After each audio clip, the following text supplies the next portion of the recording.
ಚಾರಣಕ್ಕೆ ಹೋದಂತಹ ಕೇರಳದ ಯುವತಿ ನಾಪತ್ತೆಯಾಗಿದ್ದು ಇವತ್ತು ಆಕೆಯ ಹುಡುಕಾಟ ರಕ್ಷಣಾ ಕಾರ್ಯಾಚರಣೆ ಏನಿದೆ ಅದು ನಾಲ್ಕನೇ ದಿನಕ್ಕೆ ಇವತ್ತು ಕಾಲಿಟ್ಟಿರುವಂಥದ್ದು. ಶರಣ್ಯ ನಾಪತ್ತೆಯಾಗಿರುವಂತಹ ಕೇರಳ ಮೂಲದ ಯುವತಿ 72 ಗಂಟೆಗಳು ಕಳೆದರೂ ಕೂಡ ಕೇರಳ ಮೂಲದ ಶರಣ್ಯಾಳ ಯಾವುದೇ ಸುಳಿವು ಇನ್ನೂವರೆಗೂ ಪತ್ತೆಯಾಗಿಲ್ಲ.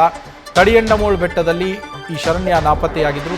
ತಡಿಯಂಡಮೋಳ್ ಬೆಟ್ಟದಲ್ಲಿ ಸದ್ಯ ಸರ್ಚಿಂಗ್ ಆಪರೇಷನ್ ಮುಂದುವರೆದಿದೆ.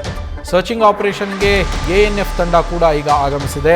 4 ತಂಡಗಳಾಗಿ ಡಿವೈಡ್ ಆಗಿ ಅವರು 4 ದಿಕ್ಕುಗಳಲ್ಲೂ ಕೂಡ ಶರಣ್ಯಗಾಗಿ ಹುಡುಕಾಟವನ್ನು ನಡೆಸ್ತಾ ಇದ್ದಾರೆ.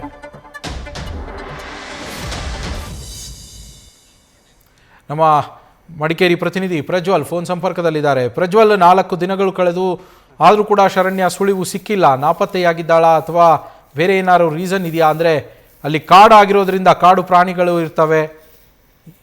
ಏನು ಹೇಳ್ತಾ ಇದ್ದಾರೆ ಅಲ್ಲಿಯ ಸರ್ಚಿಂಗ್ ಆಪರೇಷನ್ ಅಧಿಕಾರಿಗಳು?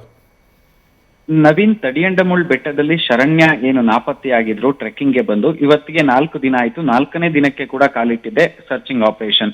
ಇವತ್ತು ANF ತಂಡ ಅಂದ್ರೆ ಆಂಟಿ ನಕ್ಸಲ್ ಫೋರ್ಸ್ ತಂಡ ಕೂಡ ಆಗಮಿಸಿದೆ. ಅರಣ್ಯ ಇಲಾಖೆ ಅಧಿಕಾರಿಗಳು, ಸಿಬ್ಬಂದಿಗಳು, ಜೊತೆಗೆ ಪೊಲೀಸರು ಕೂಡ ಸಾಥನ್ನ ಕೊಟ್ಟಿರ್ತಕ್ಕಂಥದ್ದು. ಜೊತೆಗೆ ಸ್ಥಳೀಯ ಯುವಕರಿಗೆ ಈ ಕಾಡಿನ ಬಗ್ಗೆ ಹೆಚ್ಚಿನ ಮಾಹಿತಿ ಇರೋದ್ರಿಂದ ಅವರು ಕೂಡ ಹುಡುಕಾಟವನ್ನ 4ನೇ ದಿನವೂ ಕೂಡ ಮುಂದುವರಿಸಿದ್ದಾರೆ. ಆದ್ರೆ ಪ್ರಮುಖವಾಗಿ ನಾವಿಲ್ಲಿ ಗಮನಿಸಬೇಕಾದಂತಹ ವಿಚಾರ, ಆ ಒಂದು ಶರಣ್ಯ ಏನಿದೆ ಕೇರಳ ಮೂಲದ ಕೋಜಿಕೋಡ್ನ ನಾದಾಪುರ ಗ್ರಾಮದ ಗೋಪಿ ಮತ್ತು ಶೈಲಜಾ ದಂಪತಿಗಳ ಪುತ್ರಿ.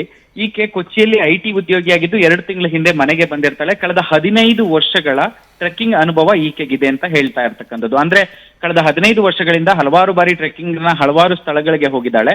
ಅಂತಹದ್ರಲ್ಲಿ ಆಕೆ ಮಾಡಿರ್ತಕ್ಕಂಥ ಟ್ರೆಕ್ಕಿಂಗ್ ಅನ್ನ ನೋಡೋದಾದ್ರೆ ಇದ್ಯಾವುದು ತುಂಬಾ ದೊಡ್ಡ ಬೆಟ್ಟದಲ್ಲ ಅಥವಾ ಕಷ್ಟಕರವಾದ ಟ್ರೆಕ್ಕಿಂಗ್ ಅಲ್ಲ ಅನ್ನೋ ಒಂದು ಮಾಹಿತಿ ಸಿಗ್ತಾ ಇರ್ತಕ್ಕಂಥದ್ದು. ಹೀಗಾಗಿ ಆಕೆ ದಾರಿ ತಪ್ಪಿದ್ದಾಳೆ ಅನ್ನೋ ವಿಚಾರ ಸಾಕಷ್ಟು ಅನುಮಾನಕ್ಕೆ ಕಾರಣ ಆಗಿರ್ತಕ್ಕಂಥದ್ದು. ಅಂದ್ರೆ 4 ದಿನ ಆದ್ರೂ ಆಕೆ ಪತ್ತೆ ಆಗಿಲ್ಲ. ಆದ್ರೆ ಒಂದು ವಿಚಾರದಲ್ಲಿ ನೋಡೋದಾದ್ರೆ ಆಕೆ ದಾರಿ ತಪ್ಪುವಂತಹ ಸ್ಥಳ ಕೂಡ ಇದಲ್ಲ. ಯಾಕೆಂದ್ರೆ ತಡಿಯಂಡಮೋಳ್ ಬೆಟ್ಟಕ್ಕೆ ಟ್ರೆಕ್ಕಿಂಗ್ಗೆ ಹೋಗುವಂತಹ ಮಾರ್ಗ ಸ್ಪಷ್ಟವಾಗಿ ಕಾಣುತ್ತೆ. ಅಕ್ಕಪಕ್ಕದಲ್ಲಿ ದೊಡ್ಡ ಬೃಹತ್ ಮರಗಳಾಗಿರ್ಬೋದು, ಕಾಡಾಗಿರ್ಬೋದು, ಯಾವುದೇ ರೀತಿ ಇಲ್ಲ.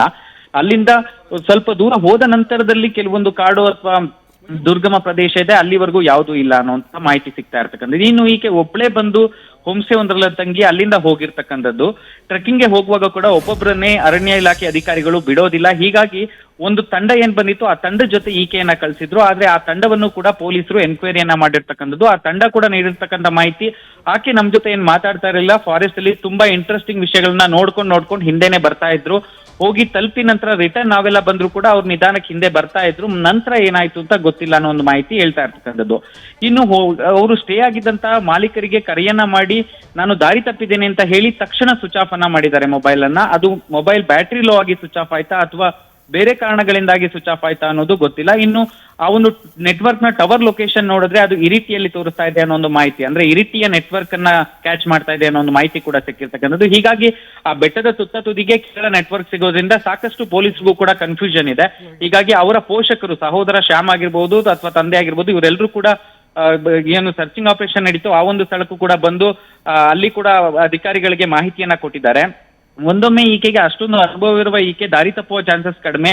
ಆದ್ರೆ ಎಲ್ಲಾದ್ರೂ ಬದಿಗೆ ಹೋಗಿದ್ದಾಗ ಯಾವ್ದಾದ್ರು ಕಾಡು ಪ್ರಾಣಿ ಅಟ್ಯಾಕ್ ಮಾಡ್ತಾ ಅನ್ನೋ ಒಂದು ಮಾಹಿತಿ ಕೂಡ. ಆದ್ರೆ 4 ದಿಕ್ಕುಗಳಲ್ಲಿ ಸಂಪೂರ್ಣವಾಗಿ ಹುಡುಕಾಟ ಕಳೆದ 4 ದಿನಗಳಿಂದ ನಡೀತಾ ಇದೆ. ಈ ಕಾಡಿನ ಬಗ್ಗೆ ಹೆಚ್ಚಿನ ಅರಿವಿರುವಂತಹ ಸ್ಥಳೀಯ ಗ್ರಾಮಸ್ಥರು ಕೂಡ ಹುಡುಕಾಟ ನಡೆಸ್ತಾ ಇದ್ದಾರೆ.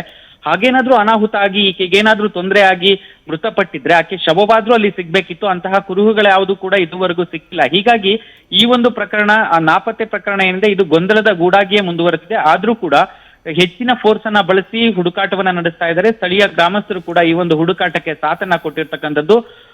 Naveen, thank you Prajwal.